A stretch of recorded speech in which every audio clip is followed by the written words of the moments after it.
Hello बच्चों, welcome to our YouTube channel. तो आज हम करेंगे स्टैंडर्ड 8 मैथमेटिक्स का चैप्टर नंबर 8 जिसका नाम है क्वाड्रिलैटरल कंस्ट्रक्शन एंड टाइप्स। इसमें मैंने प्रैक्टिस सेट 8.1 का एक लेक्चर ऑलरेडी अपलोड कर दिया है। आज हम करेंगे इसका लेक्चर 2 जिसमें हम लोग इसके जो बाकी दो क्वेश्चन है, क्वेश्चन नंबर 3 एंड 4, वो सॉल्व करेंगे। अगर आपने पहले दो क्वेश्चन का वीडियो नहीं देखा है तो उसका लिंक यहाँ पे राइट साइड में कॉर्नर पे आ जाएगा। आप वो लिंक पे क्लिक करके 8 स्टैंडर्ड का प्लेलिस्ट देख सकते हैं जिसमें लाइन वाइज 8 स्टैंडर्ड के सारे वीडियोज मैंने अपलोड कर दिए हैं। हम लोग हर एक प्रैक्टिस सेट का हर एक क्वेश्चन सॉल्व करते हैं। तो अगर आपको कोई प्रैक्टिस सेट में कोई क्वेश्चन मिसिंग लग रहा है तो उस वीडियो के या उस लेक्चर सीरीज के सारे लेक्चर्स देखो। सारे प्रैक्टिस सेट, सारे क्वेश्चंस मैंने सॉल्व किए हुए, एक भी क्वेश्चन मिस नहीं किया है। अगर नहीं मिल रहा है तो प्लेलिस्ट में जाके चेक करेंगे तो आपको जरूर मिल जाएगा। ओके, चलो शुरू करते हैं। तो इसमें थर्ड क्वेश्चन दिया है प्रैक्टिस सेट 8.1 में। In quadrilateral ABCD length AB is 6.4, BC is 4.8 centimetres, measure angle A दिया है, B दिया है एंड C दिया है। 5 चीजें दी हुई है तो हम लोग ये देख के पहले रफ फिगर बनाएंगे। तो पहले सबसे पहले AB 6.4 सेंटीमीटर का बना देते हैं। रफ फिगर में एग्जैक्ट मेजर नहीं लेना है, सिर्फ एक स्ट्रेट लाइन बना दो। अप्रॉक्सीमेटली 5-6 सेंटीमीटर का होगा तो चलेगा। 6.4 सेंटीमीटर एग्जैक्ट है, लेकिन वो हम लोग जब एक्चुअल कंस्ट्रक्शन करेंगे तब करेंगे। अभी सिर्फ रफ फिगर में एक AB लाइन बना दो। तो यहाँ पे मैंने AB बना दिया 6.4। अब एंगल A देखो 70 दिया हुआ है, एंगल B 50 दिया है। एंगल A पे 70 डिग्री का एक एंगल बना दो, B पे 50 डिग्री का एक बना दो। ठीक है, कैसे आ जाएगा? तो यहाँ पे मैंने A पे 70 डिग्री का एक एंगल पे लाइन बनाया और B पे 50 डिग्री। ठीक है, नेक्स्ट क्या दिया है उसने? BC 4.8 centimetre and angle C 140। BC 4.8 है, मतलब ये लाइन पे C ऐसी जगह पे है कि B से लेके C तक का डिस्टेंस 4.8 सेंटीमीटर है। रफ डायग्राम है तो मैं अज्यूम कर सकता हूँ, तो मैं अज्यूम कर रहा हूँ कि C ये वाला पॉइंट है। ठीक है, कोई ज़रूरत नहीं है स्केल से मेजर करने की। तो ये मुझे मिल गया C। तो ये पॉइंट C मिल गया और B से लेके C का डिस्टेंस कितना है? 4.8 सेंटीमीटर्स। अब एंगल C 140 है, तो प्रोट्रैक्टर C पे रख के हम लोग एक 140 डिग्री पे लाइन बनाएंगे। वो जहाँ पे भी ये लाइन को इंटरसेक्ट करेगा वो पॉइंट D होगा। अभी रफ फिगर है इसलिए एकदम एक्यूरेट नहीं आएगा। C से एक लाइन बना दो और ये जो एंगल आएगा वो 140 डिग्री होगा। कैसे आ जाएगा? ऐसे होगा। यहाँ पे मैंने 140 डिग्री पे एक लाइन बनाया, वो जहाँ पे भी इसको इंटरसेक्ट करेगा वो पॉइंट D बन जाएगा। तो हमारा रफ फिगर रेडी हो गया। यही रफ फिगर देख के हम लोग एक्चुअल फिगर बनाएंगे। सबसे पहले शुरुआत करेंगे, लेंथ AB बनाएंगे 6.4 सेंटीमीटर का। स्केल लो, रूलर लो और 6.4 सेंटीमीटर का एक लाइन बना और उसको नाम दे दो AB। तो यहाँ पे देखो 0 से शुरू हो रहा है, 6.4 सेंटीमीटर्स का एक लाइन बना दिया। इसको नाम क्या देंगे? AB और लेंथ लिख देंगे 6.4 सेंटीमीटर्स। तो यहाँ पे मैंने 6.4 सेंटीमीटर का एक लाइन बना दिया जिसका नाम दे दिया AB। अब प्रोट्रैक्टर को A पे रखना है एंड A पे रख के 70 डिग्री पे एक लाइन बनाना है। 70 डिग्री कहाँ से शुरू होगा? यहाँ से देखो, A से लाइन इधर आ रहा है ना, तो 0 इधर है। तो 0, 10, 20, 30, 40, 50, 60, 70। तो 70 पे एक पॉइंट ले लिया और ये पॉइंट को लेबल कर दिया ऐसे। यहाँ से जो लाइन जाएगा वो A से शुरू होगा। ठीक है, यहाँ से बनाऊंगा। और B से कितना बनाना है एंगल? B से मुझे चाहिए 50 डिग्रीज। 50 है ना, देखो यहाँ पे रफ फिगर में। तो यहाँ पे B से इस तरफ लाइन है, 50 कैसे शुरू होगा? देखो यहाँ पे अंदर है 10, 20, 30, 40, 50। तो ये एग्जैक्ट ये लाइन जो ऊपर जा रहा है वहाँ पे मैं मार्क कर दूंगा। लेकिन यहाँ पे कंफ्यूजन होने का चांस है, बिकॉज ये देखो यहाँ पे मिल रहे हैं ना, दोनों एंगल्स एक ही जगह आ रहे हैं। तो पहले ये लाइन बना दो, फिर दूसरा वाला लाइन बनाना। ठीक है, तो पहले 70 वाला बना देना, फिर 50 वाला बना देना। मैं दोनों साथ में बना रहा हूँ क्योंकि मुझे पता है कौन सा पॉइंट किसका है। ओके, पहले A से लेके ये जो ऊपर पॉइंट है वो 70 डिग्री का है, B से लेके यहाँ तक जो पॉइंट है वो 50 डिग्री का है। तो यहाँ पे मैंने A पे 70, B पे 50। मैंने जानबूझकर ये लाइन लंबा नहीं बनाया, देखो स्ट्रेट इस पे ही जाएगा। लेकिन आपको लगेगा कि ट्रायंगल बन रहा है और ये पॉइंट का कोई इंपॉर्टेंस है। ये वाला लाइन जब ये वाले लाइन को इंटरसेक्ट करेगा उससे कोई मतलब नहीं है हमको। ठीक है, हम लोगों को मतलब है पॉइंट C और पॉइंट D से। C कहाँ पे आएगा? मुझे पता है B से लेके C तक का डिस्टेंस 4.8 सेंटीमीटर। तो कंपास पे मैं 4.8 सेंटीमीटर लूंगा, नीडल B पे रखूंगा और ये वाले लाइन पे 4.8 सेंटीमीटर के ऊपर एक आर्क काट दूंगा। वो वाला पॉइंट हो जाएगा मेरा C। तो ये कंपास पे मैंने 4.8 सेंटीमीटर ले लिया है और ये कंपास से मैं यहाँ पे मैं एक आर्क कट कर दूंगा। ठीक है, ये आर्क क्या हो गया? ये आर्क हो गया डिस्टेंस 4.8 सेंटीमीटर पे। तो ये पॉइंट क्या आ जाएगा? B से लेके अगर 4.8 सेंटीमीटर पे कोई पॉइंट है तो वो सी होगा, तो इसको सी लेबल कर दो और ये डिस्टेंस को 4.8 लिख दो। ये क्वेश्चन में कंफ्यूज होने का फुल चांस है।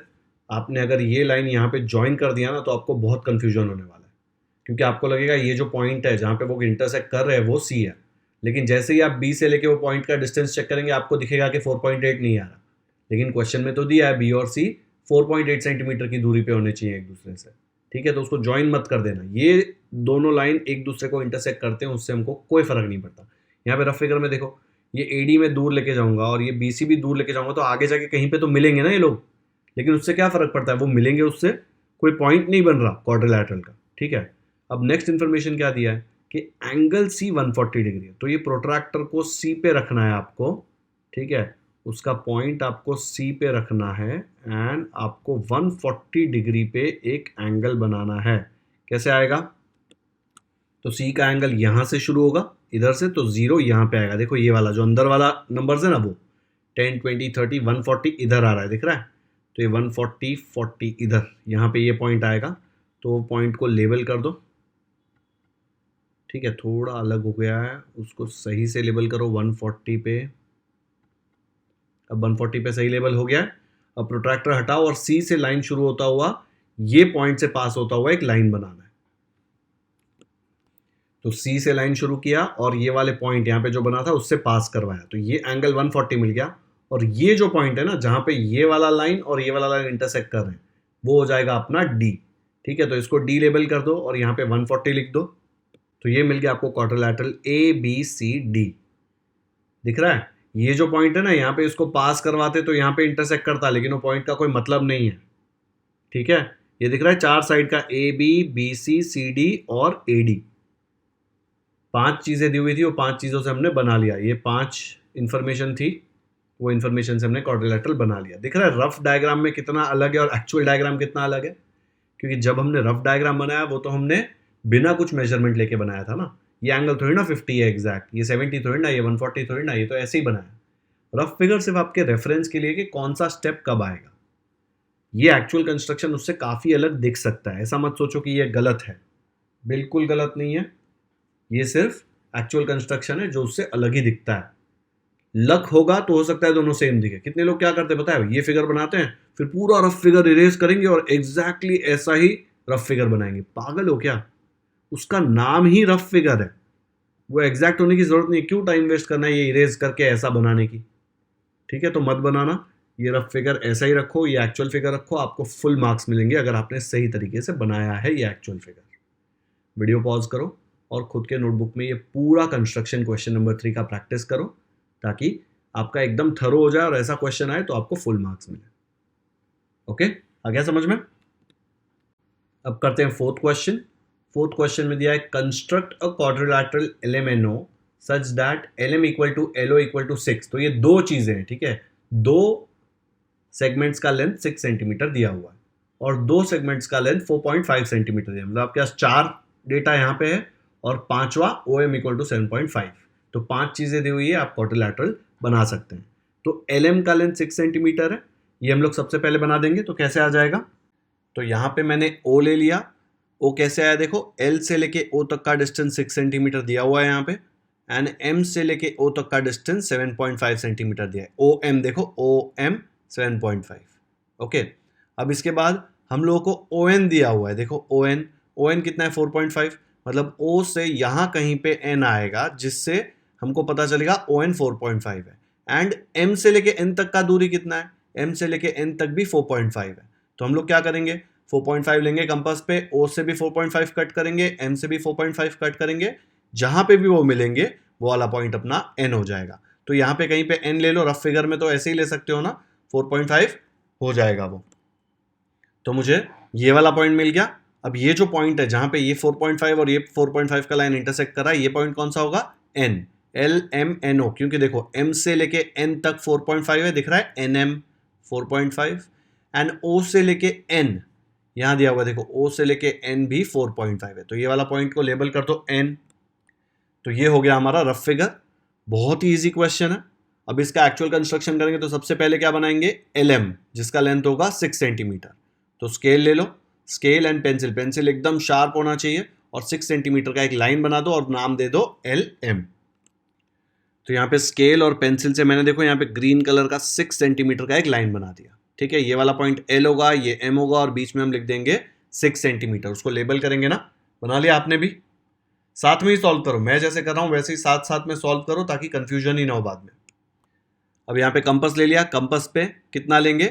6 सेंटीमीटर लेंगे और L पे उसका नीडल रखेंगे। तो ये कंपास देखो मैंने 6 सेंटीमीटर ले लिया है, दिख रहा है 6 सेंटीमीटर है। अब ये कंपास का जो नीडल है वो हम L पे रखेंगे। ठीक है, यहाँ पे L पे रखेंगे उसका नीडल जो सुई वाला पार्ट है, एंड यहाँ पे ऊपर हम लोग एक आर्क बना देंगे। थोड़ा बड़ा बना रहा हूँ क्योंकि मुझे पता नहीं है कि ये M से जो आर्क आने वाला है वो कितना आएगा। अब M से लेके O कितना है? 7.5 सेंटीमीटर। तो कंपास को साइड में ले लो, कंपास पे 7.5 सेंटीमीटर 4 5। ठीक है, आपको चेक करना है तो स्केल पे चेक कर सकते हो। देखो यहाँ पे 7.5। ओके, 7.5। ये नीडल जो है सुई वाला पार्ट आप M पे रख दो। बच्चों मेरे कंपास के अंदर ही स्केल है, आपके कंपास में स्केल नहीं है, मैं तो कंपास पे ही मेजरमेंट ले सकता हूँ। आपने देखा यहाँ पे 7.5 लिखा है देखो कंपास के ऊपर, और यहाँ पे हम लोग एक आर्क बना देंगे। ये वाला आर्क छोटा बनाएंगे क्योंकि हमको सिर्फ इंटरसेक्शन चाहिए। ठीक है, तो ये इंटरसेक्शन जो मिला, ये वाला पॉइंट, इंटरसेक्शन मतलब ये दोनों जहाँ पे एक दूसरे को काट रहे हैं, वो वाला पॉइंट हो गया O। तो उसको नाम दे दो O, L से O ज्वाइन कर दो, M से O ज्वाइन कर दो और LO हो जाएगा 6 सेंटीमीटर, MO या फिर OM हो जाएगा 7.5 सेंटीमीटर। तो यहाँ पे ये पॉइंट को O नाम दे दिया, L से लेके O देखो यहाँ पे लो, LO क्या है 6 सेंटीमीटर्स, एंड O से लेके M ओम दिख रहा है यहाँ पे, दैट इज 7.5 सेंटीमीटर्स। लो और ओम मत बोलो, मैं ऐसे ही बोल रहा हूँ, LO एंड OM बोलो। अब आपको क्या चाहिए? अब आपको N चाहिए। आपको पता है कि O से लेके N तक का डिस्टेंस कितना है? देखो ऑन का डिस्टेंस है 4.5 सेंटीमीटर्स, एंड M से लेके N का डिस्टेंस कितना है? देखो M से लेके N, NM दिया है ना यहाँ पे, वो भी 4.5 है। तो कंपास पे हम क्या करेंगे? 4.5 लेंगे। देखो मेरे कंपास पे तो 4.5 लिखा हुआ आ जाएगा जब 4.5 होगा।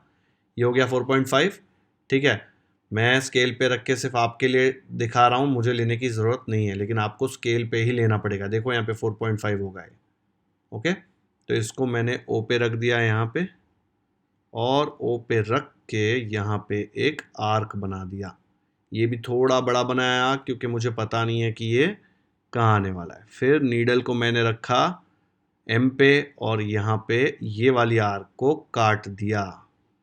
तो मुझे क्या मिला? ये पॉइंट मिला। ये पॉइंट क्या है अपना रफ वर्क में? देखो रफ फिगर में हमने N लिया ना पॉइंट को, तो ये पॉइंट को N लेबल करो, O से ज्वाइन करो, M से भी ज्वाइन करो। और ये डिस्टेंस कितना है? देखो हमने कंपास पे लिया था ना 4.5, देखो दोनों जगह रफ फिगर में दिख रहा है। तो इसको नाम दे दो N और दोनों जगह 4.5 लिख दो। तो ये आ गया हमारा पॉइंट N, और इससे हम लोग को क्या मिल गया? देखो क्वाड्रिलैटरल LMNO। रफ फिगर से देखो फिर से छोटा है थोड़ा फिगर, क्योंकि 6 सेंटीमीटर देखोगे तो रफ फिगर में मैंने काफ़ी बड़ा लिया था, यहाँ पे एक्चुअल 6 सेंटीमीटर काफ़ी छोटा है। प्लीज़ इसको रफ फिगर को इरेज करके वापस छोटा करने की कोशिश मत करो, मार्क्स कट नहीं होगे ऐसा बनाओगे तो। और ऑलमोस्ट देखो सेम दिख रहा है, सेम नहीं भी दिखा तो भी फर्क नहीं पड़ता। ठीक है, लेकिन हमको रफ फिगर से पता चलता है ना कि कहाँ पे से कंपास 4.5 लेना है, क्या मेजरमेंट लेना है, बार बार क्वेश्चन नहीं देखना पड़ता। रफ फिगर में से देख के ही हम लोग सीधा ही आंसर निकाल सकते हैं। तो ये वाला आपका एक्चुअल कंस्ट्रक्शन है। आया समझ में? खुद के नोटबुक में सॉल्व किया? नहीं किया है तो वीडियो पॉज करो और सॉल्व करो। और मैंने आपको स्टेप्स ऑफ कंस्ट्रक्शन सिखाया था ना फर्स्ट क्वेश्चन में, वैसे इसके भी स्टेप्स ऑफ कंस्ट्रक्शन लिख सकते हो। बहुत दिमाग मत लगाना, एग्जैक्ट लैंग्वेज नहीं होनी चाहिए। जो आप कर रहे हो वही सेम चीज़ आपको इंग्लिश में लिख देनी है बस। Make a line of 6 centimetres, take 6 centimetres on compass and cut a arc, ऐसे ही लिखना है। ठीक है, बहुत ज़्यादा इंग्लिश भी ऐसे एकदम हाई फाई लिखने की ज़रूरत नहीं है, सिर्फ स्टेप्स लिखने हैं। जो भी आपने कंस्ट्रक्शन किया वो स्टेप्स लिखने हैं। तो यहाँ पे हमारा 4th क्वेश्चन खत्म, एंड इसी के साथ हमारा प्रैक्टिस सेट 8.1 भी खत्म हो गया। आज हमने ये क्वेश्चन 3 एंड क्वेश्चन 4 किया, एंड प्रैक्टिस सेट 8.1 अपना खत्म हो गया। इसके 2 लेक्चर्स थे। फर्स्ट लेक्चर में मैंने आपको फर्स्ट एंड सेकंड कराया, एंड आज के सेकंड लेक्चर में मैंने आपको थर्ड एंड फोर्थ कराया। आपको चारों क्वेश्चन्स आपके नोटबुक में मिनिमम 2 टाइम्स प्रैक्टिस करना है, ताकि आपका कंस्ट्रक्शन क्लीन हो जाए। जब भी आप पहली बार कंस्ट्रक्शन करते हैं ना, आपका कंस्ट्रक्शन बहुत ही नीट नहीं होता, गंदा होता है बहुत, क्योंकि आप इरेजर यूज़ करते हैं, कहीं पे पेंसिल डार्क होती है, कहीं पे पेंसिल लाइट होती है। इसलिए 2-3 बार प्रैक्टिस करेंगे ना तो सेकेंड थर्ड टाइम जब आप वो बनाएंगे तो आपका एकदम नीट एंड क्लीन बनेगा। एंड कंस्ट्रक्शन में फुल मार्क्स तभी ही मिलेंगे जब आपका कंस्ट्रक्शन नीट हो। ठीक है, तो ये प्रैक्टिस करने से ही आने वाला है और कोई इसमें वे नहीं है, और ये सबसे स्कोरिंग चैप्टर है, किसी को भी इसमें प्रॉब्लम आएगा ही नहीं, मिस्टेक होने का कोई चांस ही नहीं है। ठीक है, वीडियो पसंद आया लाइक करें और अपने दोस्तों के साथ भी शेयर कर सकते हैं ताकि उनको भी कंस्ट्रक्शन समझ में आ जाए। चैनल को सब्सक्राइब नहीं किया है तो कर लो यार, मैं सारे प्रैक्टिस सेट के डिटेल्ड सॉल्यूशंस अपलोड करता हूँ। बेल आइकन पर भी क्लिक कर दो ताकि जैसे ही मैं प्रैक्टिस सेट 8.2 अपलोड करूँ आपको तुरंत नोटिफिकेशन आ जाए और आप कोई भी इंपॉर्टेंट लेक्चर मिस ना करें। कमेंट सेक्शन में मुझे ज़रूर बताएं कि आपको ये वीडियो कैसा लगा। अगर आपने क्वेश्चन खुद से सॉल्व किया था और राइट आया तो वो भी आप मुझे कमेंट सेक्शन में बता सकते हैं। Thank you so much for watching this video.